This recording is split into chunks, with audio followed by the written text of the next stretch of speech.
Hello and welcome to ESME on Football. My name is Mal Pope. And I'm Esme Aldrich. So Esme, the last time we spoke, we were just going into the international break. Things went a little bit awry for a couple of weeks, but here we are. 10 games gone, and we're top of the league. And we're top of the league. That is brilliant, doing top of the league. Now, I say 10 games, you say Christmas, but I say 10 games because a lot of managers think if you can get to that 10 games, you get a good idea of it's starting to sort itself out. But you don't quite agree, you think Christmas? Well, I think Christmas because people are starting to look then at, where players leave and everything like that. So I'd like to see where we are at Christmas. Mm-hmm. Obviously, I'd love us to be top of the league still. And then perhaps players won't want to leave us. On the other hand, clubs will be looking at them and thinking, oh, they're top of the league, perhaps we'll go in for them, Yeah. So that is the thing. When it's the, what's it called now? I keep forgetting that name. The January window. January window. January That's window. it. January. I don't like them, so I constantly forget them. Absolutely. Forget what they call it. Yeah. Okay, so let's do the game this week. I must admit, 1-0 down in 2 minutes, I was thinking the worst. I was thinking, But that's back to the start of the season. We kept on giving goals away early, didn't we? We did, and then we seemed to play, second half. We'd come back second half. But I'm so pleased that we just didn't let that get on top of us. And we equalised quite soon, really, so that was good. We were back in the game quite quickly. And Jan Dander, good for him. Oh, that was lovely, wasn't it? Because, he hasn't played much, and it was really good to see him score. Swansea with their quality as well. It's a high-end game. And Ayew put the ball into the box, a chance. Boha holds it up to Fulton. Fulton to Dander, tries a shot! Hey! It's in! Jan Dander with his magic touch from the edge of the penalty area when he scored that crucial goal last season at Sheffield United, and he's got a crucial one at the Valley tonight. Charlton won, Swansea City won. Yeah, I think it's a slight deflection, but I mean, it's obviously the goal is Jan's. Good hold up play by Boha, and then set back by Jay.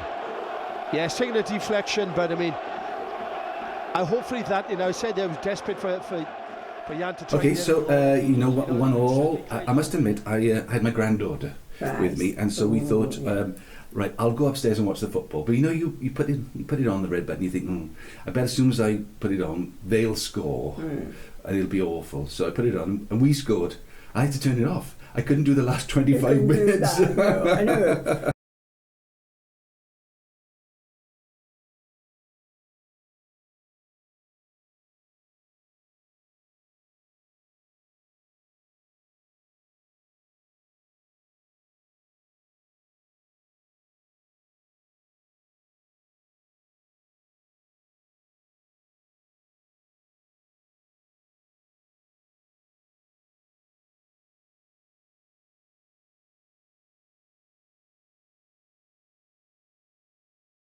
It was so lovely to see Andre getting his goal. But, it amazes me how all the pundits and everything saying, he hasn't scored for Swansea for 3 years. Oh, hang on, he hasn't played for us. No, he couldn't score because he was out on loan, so he wasn't our player. Yeah. But it was lovely, and obviously he was thrilled. Yeah, class. I mean, we've said it before. I mean, he's a classy player, isn't he? Yes. He's like a gazelle. He's got that silky skills, as they used to say. Oh, he's a good player. But a goal does make a difference. I'm just thinking, did I ever go through patches where he didn't score? Yes, often. He was usually the top scorer each year, but he'd go through a patch. We used to call it a lean patch. You just have to ride it out, and they will come. Mm-hmm. We've seen it with Harry Kane. Remember, he never scored in August, but he confounded everything this year. He scored in August, and nobody had anything to talk about. So for Andre, could that be the start, do you think? I mean, he was very pleased. You saw him run across to the manager. Wasn't that lovely? Yeah. Straight across to him, and big hugs all around. Yeah. I think that was because he had, apparently I only know what I read in the paper, that the manager had been saying to him, you're getting there, keep plugging at it, which is right, isn't it? They will come, and hopefully you'll get like a hat-trick on Saturday. That would be lovely. We'll come to Stoke before we finish, because if you remember Ipswich last year, who hadn't won a game in years, they scored. There was a smash and grab raid on the Swans. But we stopped at the international break. A bit about the Welsh internationals. You went to see them both. I went to see both. Yes, really pleased with our lads. They did very well. Joe Rosen and Connor Roberts, they did very well. And our ex-players as well. Neil Taylor played in the first game. Didn't have a brilliant game, but he did all right. And of course, Joey played. So that was nice to see Joe playing. It's always nice to see Joe play. Okay, so the international break, not bad really, I suppose, particularly with the other results going in our favour. It was okay. And, then it was the curse, wasn't it? The manager's curse. Our manager got the manager of the month, and he thought, oh no, did he have to have that now? Yes. Don't want it. yes. And I lose, Notts Forest. What happened in your opinion against Notts Forest then? Because it was an odd game. I mean, we've been, slow starters for a little while. We've said the first half, we come back as a second half team. But what was wrong against Nottingham Forest, do you think? Well, they're a very strong team. They're a big, strong team. And I was looking at the fouls after. They had so many fouls, and because we're a light-looking team, but because we play so many 1-2s, I call them, but they touches off the ball all the time, they were getting in and stopping that, and I felt they were a strong team, but they looked a good team. Now, they've not been doing so well since, so I don't know whether that was us making them look good or whether they had a special day. But, at the end of the day, you have to admit they were better than us on the day. Yeah, and you're right, though, that fouling thing that a lot of teams employ against us, it's little niggles, little fouls, it stops the momentum building. Are the referees tough enough? Because in the Premier League, that those little fouls do get penalised fairly early, and the yellow card comes out, and it sort of stops it. It seems a bit more lenient, isn't it? They are more lenient because, like going back to last week's game, I can't remember his name, but I know he was number 18. Yes. He got a yellow card in the first half. Yes. And then just before half time, he should have gone off. Yes. He should have had his second yellow. But I feel the ref there fudged that. He should have given him a second yellow card. But there's no reason not to, isn't it? Because Matty Grimes was on his way out. It's a clear pull of the shirt. Pull of the shirt. I mean, that's a yellow card anytime, anywhere on the field, but he didn't give it. And I mean, their manager and staff must have known because they didn't send him out second half because they thought, we're going to do something now and he's off, So, but I agree with you that I think that, I'm saying fudge, but they're far more lenient in the championship. I think perhaps there's more pressure in the Premiership because it's highlighted all the time. Of course, the Championship's inclined to slip under the radar. Unless you like me and watch EFL on a Saturday night. Yes, exactly. And they were quite nice about us last Saturday. Yeah, Colin Murray seems to like us, doesn't he? Well, it wasn't Saturday, it was Wednesday night. Yeah, seems to have come out. So that was we did. So we lost against Notts Forest. We drew away Bristol. Bristol again. I mean, we had a red card, but potentially they should have had a red card much earlier on, shouldn't they? When and Selena, he's such a sweet little player, isn't he? It's those lovely touches and he's stuff. Classy. He's classy, and the guy just saved him down. And again, I'm not sure. Did he have a yellow card? But he should have gone off for something. He should have gone off, and then Bidwell then. It was a foul, but it wasn't a sending off, I'm sure. No. So it was just, strong foul. It shouldn't have gone off. But they appealed it, and they didn't get it. So we made Nottingham Forest look great. We made Reading look excellent, particularly the second half. Again, a team that hasn't done very well. We drew with them on Saturday, and then they lost 4-0 at home, I think, didn't they? On Wednesday. Yeah. So, yes, this is going to happen because teams know the way we play now. They just want to stop us and spoil us, really, and they get behind the ball when they need to and just hope for a breakaway. And we can't do anything about that because we've got to compete and we've got to be patient and just wait our turn, which we had to do against the team on Wednesday. We just against Charlton. Yeah. Again, it's interesting. Their first goal. Next Swansea boy. Swan Adam. Charlton coming forward with Lecco trying to get the ball into the box. They've given it away. First shot of the evening and the first goal, just over 60 seconds. Jonathan Lecco. Well, that's a dreadful start, Alan. You know his grandmother, don't you? I know his grandmother well, yeah. We'll have a word with her. I'd have a word with her. Stop. I couldn't watch it because I haven't got the red button on Sky, but, you know, I was watching it coming through all the time of the scores one. I thought, we've just kicked off. Yeah, exactly. But maybe sometimes we need a little bit of a kick up the bottom. Yeah. You know. No, make sure that we're ready to kick off. Yes. It goes when the whistle goes. Stop listening. Yeah, but we equalised quite quickly, so that was and that was lovely for Jan to get that goal. And yeah. Because it's funny, isn't it, how your memory plays tricks on you? Because in my mind, when we went up with Tosh, you know, we won every game. We beat every team by loads of goals. But I follow you know, the Tosh film site. That I was looking through it, and you know, we went through a bit of a bad patch even when we were in the second division. You know, these things will happen, won't they? There's no point in just thinking we're going to win every game. You know, the fans after the which game was it? Wasn't after the Notts Forest game? It was like, oh my gosh, we've got to change everybody. We've got to sack the manager. We've got to start again. It's a bizarre way to be as a football fan. You know, it's a long season. We've got a long way to go. And when you're playing like 3 games in a week, Saturday, like we've done this past week now, Saturday, Wednesday, and we're playing tomorrow. That's a lot of games. But of course, the trouble is there's 9 points up for grabs, isn't it? Yes. You know, we've got 4.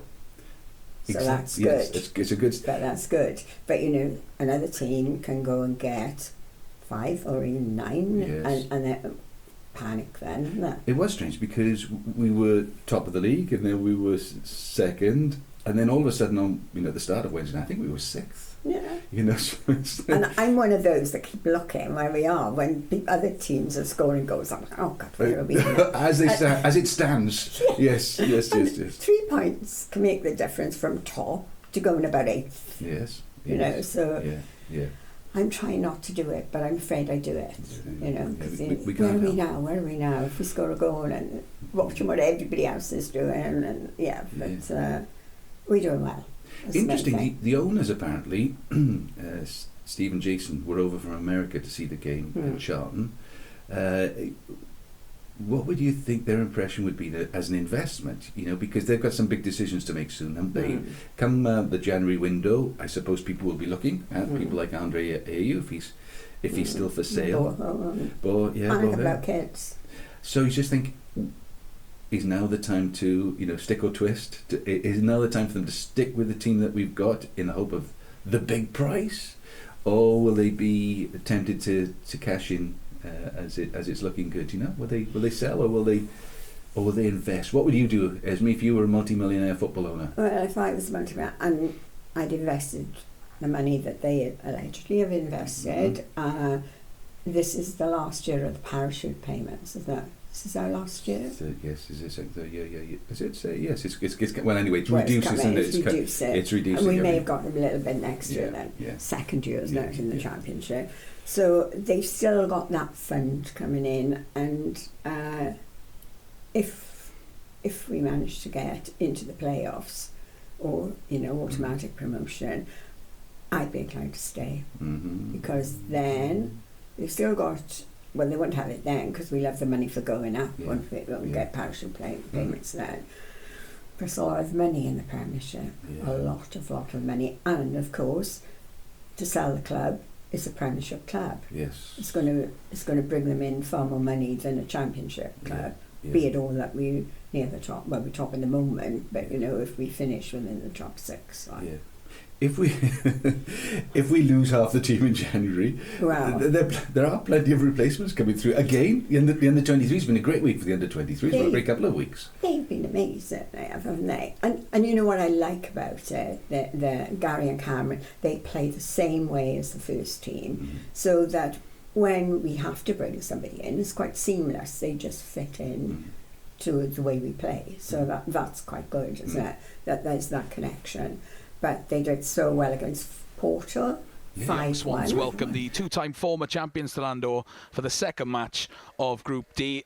development side are aiming to build on their impressive 1-1 draw against PSV last week, as well as the 1-0 victory over Sunderland in the Premier League Division 2 on Sunday. So, who are the players you think that we should be looking out for with the under-23s these days? Well, there's Ollie Cooper, who scored a hat-trick against Porto, and there's Liam Cullen, scored 2 goals. Kieran Evans through towards Cullen, but he leaves it. Here's Garrick, needs a good ball. Cullen with a chance. Oh, and it's rinse repeat, but it's actually gone in. Liam Cullen scores for Swansea. Picked up by Kieran Evans. That's a beautiful pass. Jordan Garrick down the right-hand side for Swansea. Low ball in. Touched by the goalkeeper. It's an own goal. It is Liam Cullen. Oh, it's a wonderful free kick from Liam Cullen. Second of the game for him. Touch tight on the touchline. Finds Ollie Cooper. Wonderful football from Swansea. Cooper tried to place it into the corner. The keeper has made the save. Porto at 6s and 7s. It's Garrick. Oh, lovely. Cooper! It's 4-1 to Swansea City. He's picked out everyone so far from every single cross. He's laid one off to Paulet. Oh, it's going to fall in the centre. Big chance. Oh, and Ollie Cooper's put it away. It's 5-1 to the Swans. But Jordan Garrick played as well, and he, I think, 2 or 3 assists. So, but we've seen him. I mean, we've seen him with the first team. But I wouldn't like them to push him too hard. I'd like him to play the odd game and come in, but I think to push him too soon wouldn't be good for him. He's doing so well. Because you think with Dan, Dan James, who is still probably the best player Manchester United have got, but a year or so ago, under 20, he was the under 23 player and just getting the occasional game. It takes a little while, doesn't it? Oh, it does. It does take a while. I think it's speed and the crowd again. That's why I would like them to play at the Liberty, because they get used to the big stadium and a little bit more noise. Because that affects these young lads as well. But Dan seems to have adapted to it all, doesn't he? He's that man, he's not got a care in the world, pops those goals there. I think he's the only one scoring. So thinking about the Premiership, I mean, Dan seems to be the only one scoring for Manchester United. It's their worst start in, I don't know, a generation, is it? It's not been good for them, whereas they're not good. Man City not quite as good as it has been. No. Liverpool running away with it. They're amazing. But, as I've told you before, they let the goals in. Yes. They've got to score 4 to beat the opposition 4-3. Yes. Because they let the goals in. But they are so exciting. Yes. And there were 3 up in no time. Yes, and then? There was 3-3 and I thought, oh my God, imagine all these goals. But then a big pop Salah and, beautiful football they played, don't they? They play absolutely beautiful football. Yeah. But they are vulnerable. Yeah. And then Manchester City, Pep, obviously he's a great manager. They're very mean. They're a very mean team, aren't they? Yeah. Can give you anything. Has it been a sparkly this season with them, do you think? No. And yet they can be exciting on times. Because I'm a big fan of Sterling. I think he's really, really good. And of course De Bruyne, he's my favourite of all. He's fabulous. And but there again, the other teams play well. They raise their game when they play Man City, so they've got to be on top form all of the time, But then Pep gets so serious about it. He looks back around and he's in big discussion, Yes. So different to Klopp, who's like, whether he feels that way, but he's smiling away, and it'll be all right. We won in the end, sort of thing, Tottenham, wow, 7-2. Oh, that was a shocker. Yeah. Absolute shocker. That beautiful big stadium and everything going for them. Well, I don't know. I don't think anybody can explain that, because they just didn't look as if they were there at all, did they? No. They were invisible. No. Yeah. So I don't know whether there's something going on there. A lot of players want away, don't they? And it's always well noted that they are not the best payers. Right. Okay. They're not the top payers. Right. So I'm sure these players, when they get together with, which they do on international duty with players from other clubs, and compare their salaries, I think they think we may be worth more than it. And once you start that sort of feeling in a club, I suppose it's hard then It's to hard, bring it back, isn't yeah. it? Yeah. I don't know, man. I don't know what the feeling is off the field, but there seems to be something not quite right there. Yeah, I'd probably play for them if they I'd probably play for their wages. I'd like my grandson to play with. Okay, so this weekend it's Swansea at home to Stoke City. Now, this time last year we played Ipswich. We were flying. Ipswich hadn't won a game. I think it probably hadn't scored a goal. It didn't work according to plan then. No. Stoke very much in the same position this year. Yes, we are top and they are bottom. They've only got 2 points, haven't won a game. But as you said, you know, things happened, and they. I don't know whether the team that are at the top got a bit of complacency, but I'm just sure our manager won't let them get away with that. But and then of course they got Joe Allen. They got Joe, and we all know how good Joe can be. And they got Sam Clucas yeah. as well. So they'll both be really out to make a good impression in front of a Swansea Jack crowd, you know. Yeah. I just hope that they give them a good welcome. Yes. I hate to see it when players that have played for Swansea come back, or any club really, and they boo them. That is so unnecessary. No. They don't have to overdo it. Just give them a good clap when they come on and welcome them, and that's enough. But don't boo them every time they have the ball. I think that is totally unnecessary. It lacks class. Lacks class. You've got to be classy. We are classy Swansea. So yes, but as for the game, who knows? Nathan Jones, is this his last chance as the manager? Is this his last game? I feel so sorry for him. Yeah. I don't know what he can do. There isn't a lot he can do, is there? You just got to stick it out. Yeah, and sometimes it does turn. And you know, as you say, it's only 10 games. So all of a sudden you go on a win 3 or 4 games in a row, suddenly you're mid-table, aren't you? Yes. Yeah. How many times have we seen in the Premiership teams at the bottom and they've managed to climb out? But they always say, don't they, if you're there at Christmas. Yes. That's what you always say. Christmas. It's always Christmas. Christmas. Always Christmas. Sort yourself out. See what Father Christmas will bring. Yeah. I know we've already done the Premier League, but we didn't talk about old boy Brendan. He's doing all right, isn't he? Gosh, isn't he just? Yeah. He's just magic, really, isn't he? Yeah. They are doing very, very well. And of course, the thing is, he doesn't like to shout about it, does he? But you can tell he's quite smug when he is talking about it. You know, he just look, and he always has this Irish lilt. Yes. And, yes. You know, I'm sure that boy has kissed the Blarney Stone a lot of times. Yes. You know, he gets He's away with definitely got murder. the gift. He's got the gift. Yeah. Is he the sort of manager Manchester United might want? Ooh, whether they'd get him, I don't know.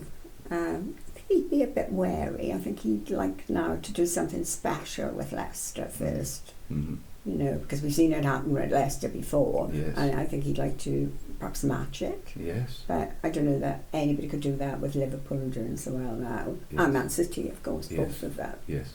Okay. But if he could finish third to them, that would be it. That's like winning the next part of the league, isn't it? Okay, so here we are. We're at top of the league, 10 games in, top versus bottom on Saturday. ESME or Church? What's your prediction for the weekend? Oh my gosh.